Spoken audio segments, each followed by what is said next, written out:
Hello বন্ধুরা, welcome to my channel Bengali blog পাইলে তোমাদের অনেক অনেক অনেক স্বাগতম। তো এখন কিন্তু সকাল বাজে এই 8টা সাড়ে 8টা নাগাদ। তো আমার ছেলে ঘুম থেকে উঠে গেছে, ওকে একটু ফ্রেশ করে আবার খাইয়ে আবার মানে একটু ঘুম পাতিয়ে দিলাম। আর এই ভিডিওগুলো কিন্তু কিছুদিন আগে, তখন ওয়েদারটা একটু ভালো ছিল, আর এখন প্রচণ্ড কিন্তু গরম। যারা যারা দিনহাটায় থাকো তারা জানো কেমন ঠাটা পোড়া রোদ ওঠে আর কেমন রোদের তাপ আর প্রচণ্ড গরম। আর সকালে আমার বিছানা পাটি একদম রেডি হয়ে গেছে, আর ওকে এই দোলনায় শোয়াই দিলাম। আর হচ্ছে যে আমার মেয়ে একটু কার্টুন দেখছিল শুয়ে, আর এদিকে দেখো ও খুব সুন্দর করে ঘুমাচ্ছে। তোমাদের তো বললামই ওয়েদারটা তখন অবধি ঠিক ছিল, আর আমার মুখের অবস্থা দেখো, চেহারা আমার শেষ, মানে কি বলবো, মুখের আকৃতিটাই একদম নষ্ট হয়ে গেছে। দেখো, তোমরাই বলো এই ছেলেকে আমি কি করি বলো। এই দেখো, ওর বয়স জানো তো কত? আজকে কিন্তু ওর বয়স সবে হলো 27 দিন। তো আজকে আমার এই সোনা বাবুর বয়স 27 দিন, কিন্তু ও একদমই বিছানায় শুতে চায় না। এভাবে কোলে, তারপর এভাবে পায়ে দোল খাবে আর ঘুমাবে। দেখো দেখো দেখো, হাই পাচ্ছে। যেই আমি ওকে বিছানায় শুয়ে দেব, সঙ্গে সঙ্গে বাবু মশাই উঠে বলডারের মতন চোখ করে তাকিয়ে থাকবে। ও ভাববে, কিরে আমার পাশে কেউ নাই নাকি? আমার মামা কোথায় গেল? আমার দিদিয়া কোথায় গেল? ওয়াও, এটা আবার কেস করলে হয়ে গেল রে বাবা। যাই হোক, চলো আবার পরে আসছি। এই বাবুকে একটু ঘুমটা পাতিয়ে দিই, আমার ছোনা বাবুটাকে একটু ঘুমটা পাতিয়ে দিই। তোমরা সবাই কিন্তু আশীর্বাদ করো। আমার বয়স কিন্তু 27 দিন। তো ইদানিং না আমার মিষ্টির প্রতি আলাদাই একটা টান জন্ম নিয়েছে। আমি আগে একদমই মিষ্টি খেতে পছন্দ করতাম না, ওই 2-1টা পছন্দের তালিকায় পড়ে বলতে পারো। কালকে বাবা রাত্রিবেলা এনেছিল রাজভোগ, তো এখন আমি 2টো রাজভোগ খেয়ে ছাদে যাব। অলরেডি ওরা সবাই ছাদে চলে গেছে, ছোটো পুচকাকেও নিয়ে গেছে আজকে। তো আমি আর লোভ সামলাতে পারছি না, আগে আমি খেয়ে নিই। তো দেখতে পাচ্ছ এই সিঁড়িটা, এটা কিন্তু আমার বর বাড়িতে একদম নিজে হাতে একা বানিয়েছে এবং রং করেছে। একা বললে ভুল হবে, আমাদের দোকানে যে স্টাফটা আছে ওই ভাইও অনেকটা হেল্প করেছে। তো ভাই, আমাদের নবজাত বাচ্চাটাকে দেখি। এই তুই আজকে ফার্স্ট টাইম ছাদে এসছিস রে? দেখি, এই দেখি। এদিকে না, ওদিকে যাও তুমি, এদিকে গরম। আরে আমার, এদিকে যাও। ওকে ঠিক করে ধর না। পাপুয়া নিউগিনি ঠিক হয়। কিট্টো, এই যে কিট্টো। পাপা, মাম্মা মাম্মা কাম এই কি কাম? এটা কি ধরে না, এইভাবে নষ্ট হয়ে যাবে। এটা কি ফুল? এটা কি ফুল? বেবি, কিন্তু ওর নাম কি?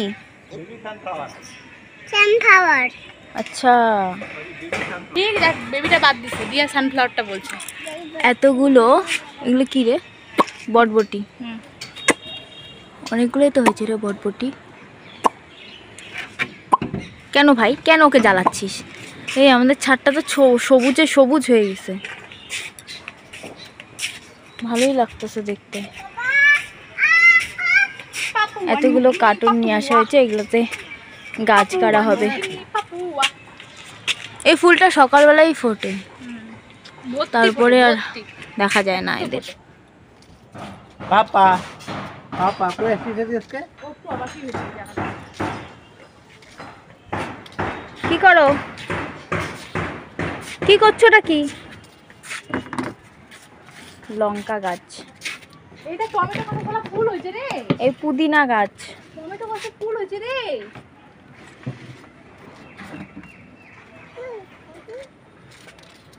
টমেটো হবে, ধরিস না কিন্তু টমেটো দ্বারা কিন্তু হবে না। টমেটো হবে, ফুলটা ভেঙে টমেটো। পুস্তা গাছ বড়ই হলো না, তাতেই ফুল এসে গেছে। এটা ছিম গাছ। হ্যাঁ বটবুটি। এরকম ফুল হয় নাকি বটবটি? এই দেখ আরেকটা উচ্ছে গাছ আছে, কত টমেটো গাছ, এটা আছে বিট গাছ। পাপা তুমি ছাদে যাচ্ছ? মনে অবাক হয়ে যাচ্ছে, একটু ভয় ভয় পাচ্ছে।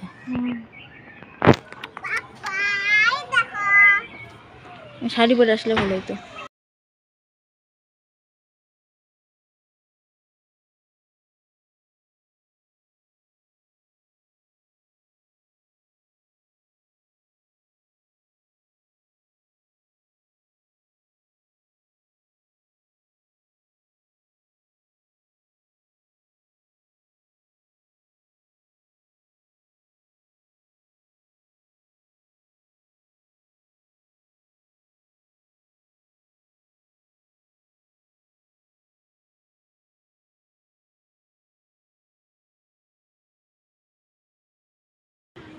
আমার মেয়েটাকে ডাকলেও আসে না।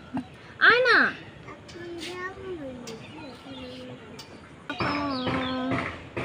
ওরা ভাতে যাই কোথায় আসি, যেখানে এত গাছ সবুজে সবুজ।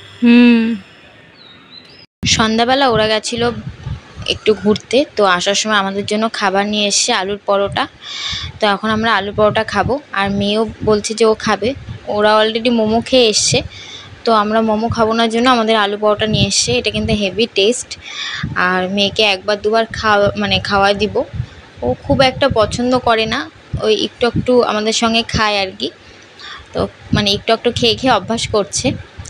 আর এদিকে চিকেন নিয়ে এসেছিলো, তো এখন বর করবে চিকেন।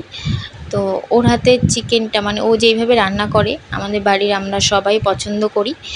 রান্না করা বলতে সব রেডি করে দিয়েছি। এদিকে মশলাপাতি করার থেকে আরম্ভ করে পেঁয়াজ কাটা, চিকেন ধুয়ে দিয়েছি। ও শুধু দাঁড়িয়ে দাঁড়িয়ে রান্না করবে। বাইরের থেকে হায়ার করে নিয়ে এসেছি আমরা রাঁধুনি, যাদের সব রেডি করে দিতে হয়। বললাম কি, হ্যালো রাঁধুনি, আপনি কি রান্না করছেন? আমি মোমো রান্না করছি। পাগলা, আপনার ভুঁড়ি বেড়ে গেছে। কই ভুঁড়ি? বুক ফুলিয়ে থাকলে কি আর ভুঁড়ি দেখা যায়? দেখি কতক্ষণ থাকতে পারো। নকশা দেখবেন কতক্ষণ থাকতে পারি? না, ইচ্ছা নাই। কি করতেছিস তুই? কি কাজ করতেছিস? তোমাকে কে বলছে এত কাজ করতে? এত কাজ করলে খাবে কে?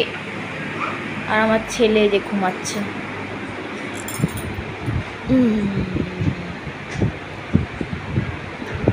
এই একটা ফ্যান, এই একটা ফ্যান। প্রচণ্ড গরম আজকে, জানলা ঠাল্লা সব খুলে রাখছি, কারণ আজকে গরম প্রচণ্ড। খুব একটা ও কাটাকাটি করতে পারে না, যার জন্য রেডি করে দিতে হয়। আর কিন্তু ও কিন্তু রান্নাটা খুব দারুণ রান্না করে, আমরা খেয়ে ফিদা হয়ে যাই। কি বললা? চিকেন দয়ামা? যাই হোক, আমার বর কিন্তু চিকেনটা দারুণ রান্না করে, দারুণ। তো আমি যখন প্রেগনেন্ট ছিলাম তখনই ওর হাতে চিকেন খাইতে চাইছিলাম, কিন্তু তখন হয় নাই, ওর সময় হয় নাই বা কোনো কারণবশত হয়নি। সেই আজকে খাওয়া হচ্ছে ওর হাতে। আমরা বাড়ির সবাই ওর হাতের এই চিকেন খেতে পছন্দ করে। আর আমার মেয়ে ওইদিকে জুতা পরছে একা একা, ওর আম্মার দোকানে গেছে, ও যাবে। ও একা একা জুতা পরতেছে, মা তোমার সাথে যাবে জন্য। তো গাইস, এখন মশলা দেওয়া হয়ে গেছে। একটু যদি তুমি ফ্যানের সুইচটা দিয়ে দিতা ভালো হইতো। ছেলেটা তো ঘুমায় আছে, আর আমি জানালাটাও খুলে দিই, হাওয়াগুলো বেরিয়ে যাক, চিকেনের গন্ধ মানুষের বাড়িতে যাক, তাই না? চিনি দিবা না একটু? আমার বরের লুক চেঞ্জ হয়ে গেছে গরমে। একে তো গরম, দুয়ে তো রান্না করছে। বললাম কি দাও, একা একা খাই যাচ্ছে যে। রান্না করছে কোন রান্নানি একা একা খায়? বিছানা বসে খাইতেছি। তো আমাদের পরিবারের সবাই আমরা এখন খেতে বসছি। মাম্মাকে আগেই খাওয়ানো হয়ে গেছে। তো চলো, আজকে ভিডিওটা এতটুকুই। দেখা হচ্ছে নতুন একটা ভিডিও।